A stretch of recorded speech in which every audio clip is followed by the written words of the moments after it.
Hello, good morning everyone. So now continue our chapter 12 that aldehyde, ketone and carboxylic acid. The next chemical reactions in this chapter is aldol condensation and condensation. Clear? So that is the condensation process in which molecule which have alpha hydrogens. ये जो हम condensation पढ़ रहे हैं इससे related है जिनके पास क्या अल्फा हाइड्रोजन प्रेजेंस होते हैं उनमें इस तरह के रिएक्शंस होते हैं. So ketones does not show glucose. यहाँ देखिए एल्डोल कंडेंसेशन की भी बात करें यहाँ पे तो अल्फा हाइड्रोजन्स तो एल्डिहाइड के पास क्या है अल्फा हाइड्रोजन्स है. तो ये कार्बन क्या कहलाएगा बीटा कार्बन. तो स्टार्ट कहां से करते हैं जहां से फंक्शनल ग्रुप है. So C double bond O and H. This hydrogen is called alpha hydrogen. And these hydrogen are called beta hydrogens. Clear? So in the presence of dilute NaOH या base कोई भी base ले सकते हैं वहां पे dilute base. इसके presence में हम टू मॉलिक्यूल्स लेते हैं सिमिलर कंपाउंड. जैसे हमने यहां पे लिया था एथेनॉल, यहां पे क्या लिए एथेनॉल. चलिए तो इसमें का ये हाइड्रोजन किसको देती है ऑक्सीजन को. यहां से स्टार्ट करते हैं. ये हो गया CH3C O एंड H. ये हो जाएगा OH.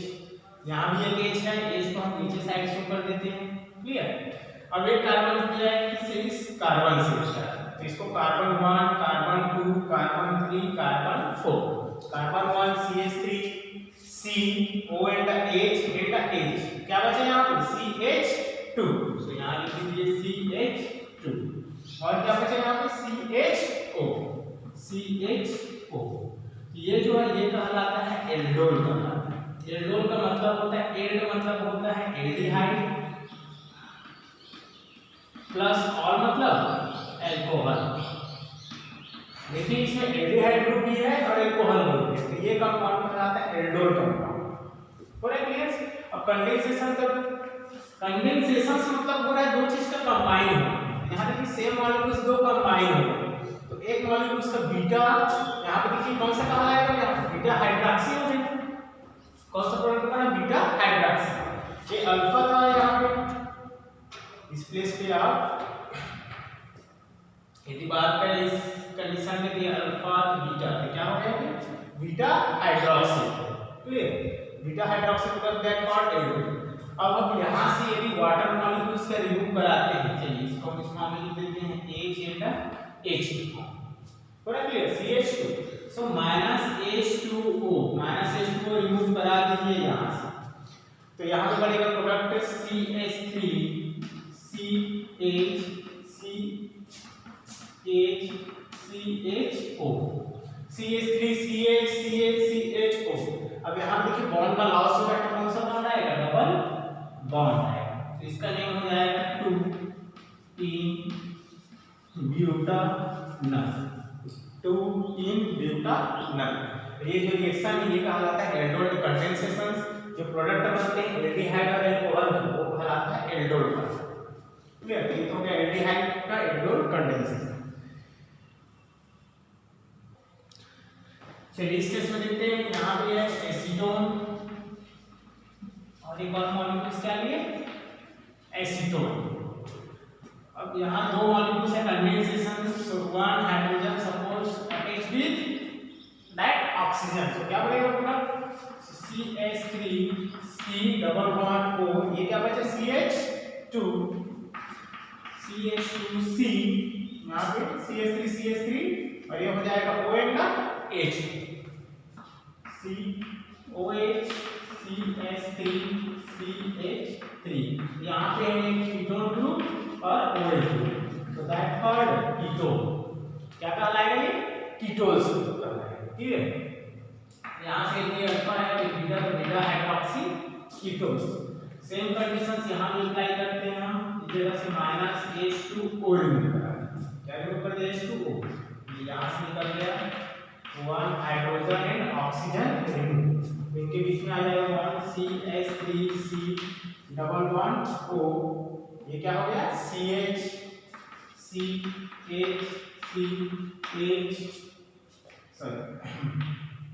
हो जाएगा CH3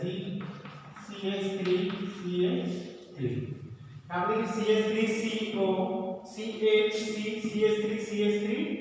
तो दोनों के बीच में क्या होगा बॉन्ड का लॉस हो रहा है. तो यहाँ पे आ जाएगा डबल बॉन्ड आ जाएगा.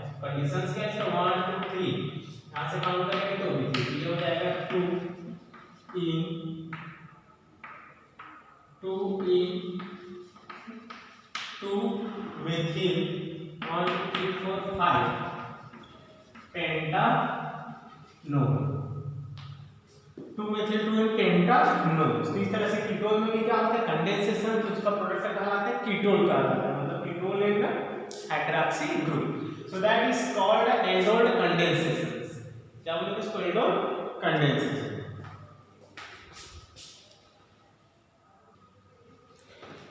So here give the reaction that methanol does not show aldol reaction. Methanol aldol reaction तो नहीं करता। C double bond O and H, that is the formula of methanol HCHO। यहाँ पे देखिए only functional group है, only क्या है functional group है, कोई भी यहाँ अदर कार्बन एटम्स नहीं। तो फंक्शनल ग्रुप के मेरे जो कार्बन एटम अल्फा कार्बन्स नहीं है यहाँ पे, इसके वजह से क्या मतलब अल्फा हाइड्रोजन के एब्सेंस के कारण ये जो एल्डोल रिएक्शन शो नहीं करता। क्लियर? काउंटिंग जिसे नियरेस्ट कार्बन एटम रहते हैं यहाँ पे C, उसके पास हाइड्रोजन होते हैं, तो उस हाइड्रोजन के एब्सेंस के कारण डायरेक्ट हाइड्रोजन जुड़ा कार्बन एटम से आपको नियरेस्ट कार्बन एटम नहीं है, जिसकी वजह से ये एल्डोल रिएक्शन शो नहीं करता। Clear?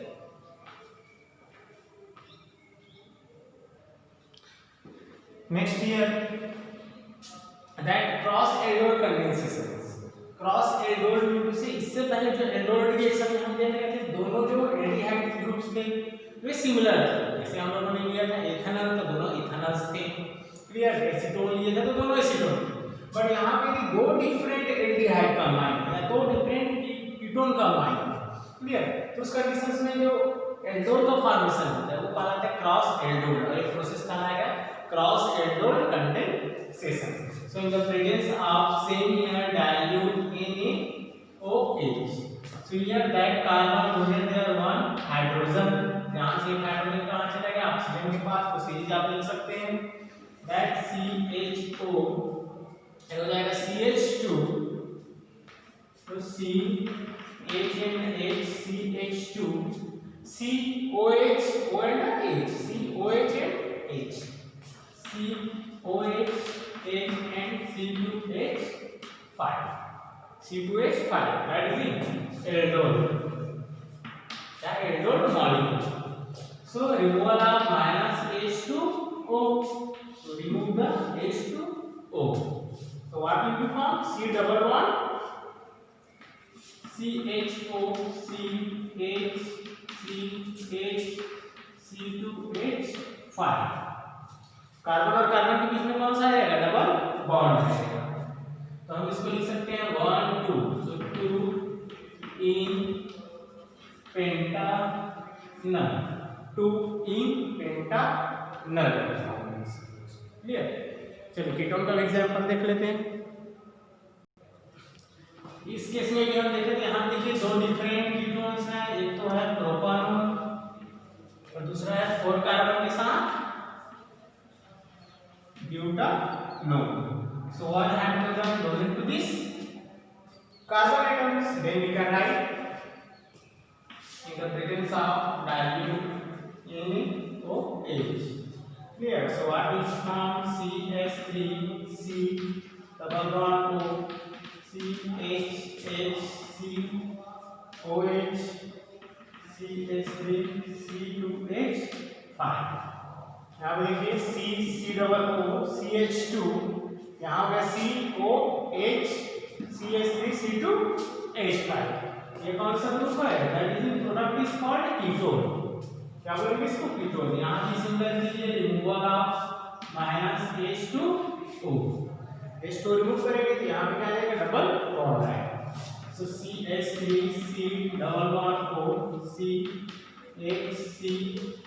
CH3 C2H5।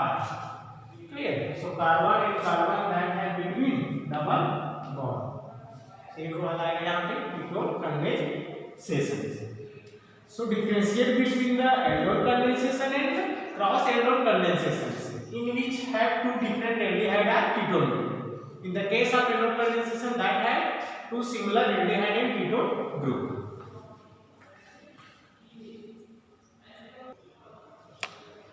Next reaction is Cannizzaro reaction. That is also naming reaction, which is most important reaction of this chapter. जितने भी naming reaction है उसको आप अंडरलाइन करके प्रॉपर स्टडी कीजिए.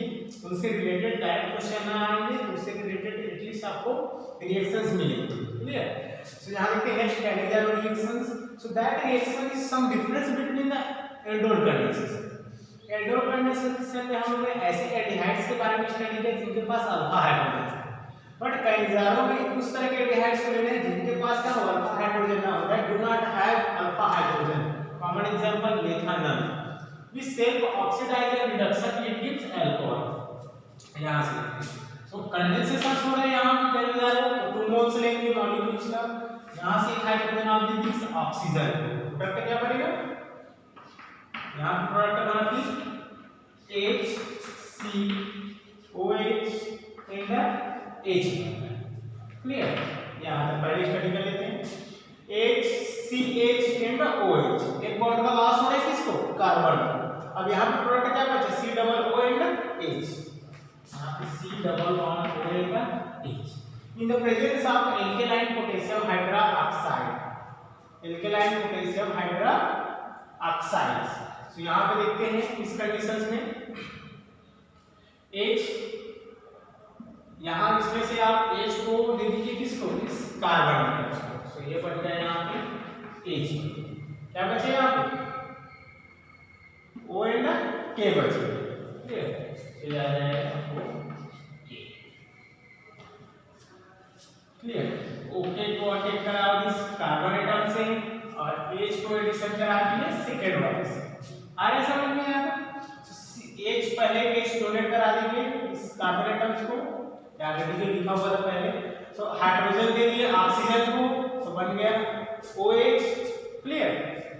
और इस प्लेस में क्या जोड़ दीजिए, इसमें से हाइड्रोजन को डिस्प्लेस करा दिया था हाइड्रोजन से, तो बचा था C double O and H. यहाँ पे OK, पोटेशियम के ऑक्साइड को क्या करा दिया, यहाँ पे एडिशंस करा दिया. इस तरह से जो रिएक्शंस बनते हैं क्या कर रहे हैं यहाँ पे, एल्कोहल का फॉर्मेशन हो रहा है. तो ये रिएक्शन कहलाता है कैनिज़ारो रिएक्शन. कैनिज़ारो रिएक्शन में प्रेजेंस ऑफ पोटेशियम हाइड्रोक्साइड या सोडियम हाइड्रोक्साइड किसके साथ होगा, जिसके पास अल्फा हाइड्रोजन ना हो. देखिए यहाँ पे CH होगा सर, डायरेक्ट हाइड्रोजन है. चलिए और एग्जांपल देख लेते हैं. यहाँ भी देखते हैं हम बेंज़ोल, इसके पास भी कोई हाइड्रोजन नहीं है. यहाँ कार्बन के पास ये अल्फा, देखिए सभी कार्बन से हाइड्रोजन अब्सेंस है यहाँ पे, इसलिए भी कंपाउंड शो कर सकते हैं. पहले तो आप एक हाइड्रोजन यहाँ से इसको डोनेट करा दीजिए और दूसरा हाइड्रोजन स्प्लिट डोनेट करा दीजिए किसको, ऑक्सीजन. पहले प्रोडक्ट फॉर्मेशन कर लेते हैं, क्या बनेगा यहाँ पे. तो ये हो गया benzene COH H and H. यहाँ से डिवाइड कर लेते हैं इसको C. देखिए यहाँ पे CH2, सो CH2OH, तो यहाँ ऑक्सीजन है OH. अब रिमेनिंग क्या बचे यहाँ पे, बेंजीन और C डबल CO और एक O बचेगा. तो देखिए इसको CO, क्या बचे यहाँ पे CO और यहाँ से ONA. सोडियम भी क्या बना, एसीटेट. इस तरह से एल्डिहाइड से क्या बन रहा है, अल्कोहल बन रहा है. ये रिएक्शन भी किसमें आता है, कैनिज़ारो रिएक्शन. अभी क्वेश्चन आता है that ketone does not show Cannizzaro reaction, क्योंकि कीटोन्स के पास अल्फा हाइड्रोजन हमेशा होते हैं इस तरह से, क्योंकि दो कार्बन के सराउंडिंग में रहता है ऑलवेज. क्लियर? यदि दो बेंजीन रिंग हो तब उस कंडीशंस में अलग दोनों साइड, क्योंकि इस कंडीशन में ये भी अल्फा हो गया, अल्फा हो गया.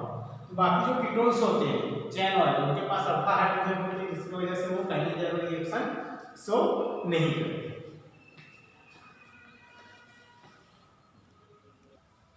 So next and last chemical reaction, electrophilic substitution reaction. Electrophilic में हम पढ़ते हैं ब्रोमिनेशन, नाइट्रेशन, सल्फोनेशन, फिर फिल्ट्रेशन, ये सब इसमें आते हैं, इलेक्ट्रोफिलिक में आते हैं.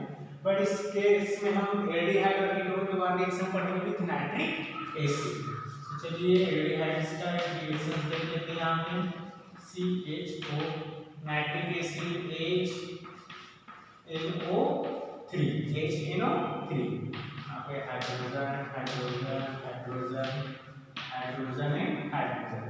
सो एल्डिहाइड से एल्डिहाइड ये यहाँ पे एग्जांपल भी with nitric acid in the presence of H2SO4 को भी प्रोटिक एसिड के प्रेजेंस में रिएक्शन कराते हैं।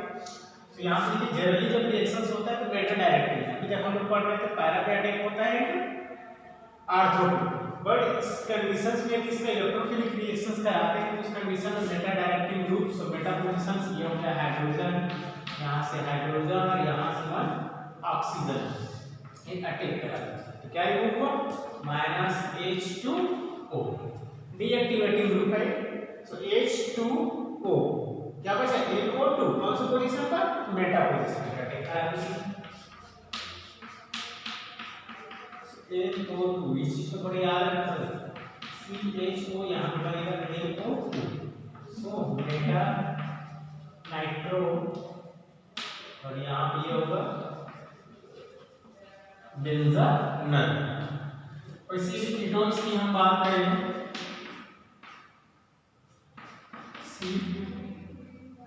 C डबल बॉन्ड O और यहाँ ले लेते हैं CH3 in the presence of NO3 here metal directing group hydrogen and one oxygen clear। ये कौन सा एसिटोफिनोल है, एसिटोफिनोल में से ketone groups. So in the presence of H2SO4 -H2O nitrogen का अटैक मेटल ग्रुप से करा दीजिए यहाँ पे। सो प्रोडक्ट ऑफ फॉर्मेशन होगा C double bond O CH3NO2 so that's meta nitro acetophenol meta nitro acetophenol. इस तरह से आपकी इलेक्ट्रोफिलिक सब्स्टिट्यूशंस ओवरऑल जितने भी केमिकल रिएक्शंस थे एल्डिहाइड और कीटोन से रिलेटेड वे कंप्लीट होते हैं। क्लियर। अब हम देखते हैं इसके uses of aldehyde and ketone. So this is our last topic of aldehyde and ketones, uses of aldehyde and uses of ketones. So here aldehyde are used to prevent biological specimens. Biological specimens जैसे हाइड्रीना वगैरह होते हैं या fish जो other snacks या worms उनको store रखने के लिए किसमें रखते हैं, उसको एल्डिहाइड्स में रखते हैं ताकि उसमें ऑक्सीडेशन ना हो सके और वो खराब ना हो। Second it is used for formation of bakelite. Bakelite एक पॉलीमर्स है, जनरली पॉलीमर स्ट्रक्चर्स में पढ़े होंगे तो पॉलीमर है जिसका फॉर्मेशन भी किससे होता है फॉर्मेल्डिहाइड से होता है। एल्डिहाइड से क्या बनता है बेकेलाइट का फॉर्मेशन होता है। Acetaldehyde is used as acetic acid drug. Acetaldehyde के यूज एसिटिक एसिड ड्रग बनाने में करते हैं, साथ इसके use polymer formation like as plastic and telling formation में यूज किया जाता है। बेंजाल्डिहाइड का यूज परफ्यूम फॉर्मेशन में करते हैं, साथ ही डाई इंडस्ट्रीज डाई से कलर करने वाली इंडस्ट्रीज होती है या पेंट कलर हो या किसी भी ऑब्जेक्ट का कलर हो। क्लियर। तो उसमें बेंजाल्डिहाइड्स का यूज किया जाता है। तो ये थी यूजेस ऑफ एल्डिहाइड। सेकंड देखिए uses of ketone. Acetophenol is used as organic solvent. Organic solvent में जैसे हम एसीटोन को यूज करते हैं, अल्कोहल को यूज करते हैं, उसी तरह एसिटोफिनोल भी क्या है organic solvent. Acetone is the most important primary solvent of lab. Lab में सबसे जो जनरली एसिटिक एसिड का ज्यादातर यूज होता है एसीटोन का। क्लियर। एथिलीन को आस्ते ये प्राइमरी सॉल्वेंट है किसके लेबोरेटरी के, जिनका यूज जनरली किसमें किया जाता है टेस्टिंग ऑफ फूड मटेरियल्स में करते हैं। क्लियर। तो उनको कोई मिलावट वगैरह इसका टेस्टिंग के लिए क्या यूज करते हैं एसीटोन को यूज करते हैं। camphor is also type of ketone that is used किसमें यूज करते हैं जनरली आपको पता है ये फ्लेवर के फॉर्म में यूज करते हैं। दूसरा इसका क्लिनिकल यूजेस है, क्लिनिकल मतलब मेडिकल यूजेस हैं camphors के। क्लियर। कभी-कभी इंसेक्टिसाइड का फॉर्म में भी इसका यूज किया जाता है। So these are the uses of aldehyde and ketone. चलिए aldehyde और ketone से रिलेटेड कुछ होमवर्क आपको दे रहे हैं, उसको आप कंप्लीट करेंगे और सेंड करेंगे। So here you have to one question, that question number 17. यहाँ पे देखिए complete the each synthesis by giving missing starting material, reagent और product। इसको कंप्लीट करने इसमें जो जो एल्डिहाइड और कीटोन से रिलेटेड है उसको कंप्लीट करेंगे, जो कार्बोक्सिलिक एसिड वाले हैं उसको अभी छोड़ दीजिए। ठीक है। Okay, thank you, have a nice day.